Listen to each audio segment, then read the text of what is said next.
Pagi hari ini Kabut asap akibat kebakaran lahan dan hutan yang menyelimuti udara di Kota Palembang mengakibatkan pasien penderita infeksi saluran pernafasan akut ISPA di Palembang meningkat seiring tebal dan pekatnya kabut asap saat ini.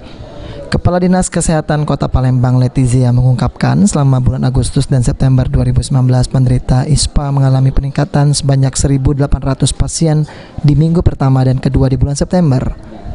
Peningkatan tersebut sebanyak 5% dibandingkan pada bulan Agustus. Mengingat masih tebalnya kabut asap yang terjadi di Kota Palembang saat ini, Kepala Dinas Kesehatan Kadinkes Palembang menghimbau kepada seluruh masyarakat Kota Palembang untuk mengurangi aktivitas di luar ruangan dan apabila keluar ruangan sebaiknya menggunakan masker untuk melindungi pernafasan tidak langsung dimasuki partikel-partikel penyebab ISPA. ISPA yang masuk saat ini yang terdata kita ada 1.800 untuk bulan dari kurun waktu minggu pertama sama minggu kedua September.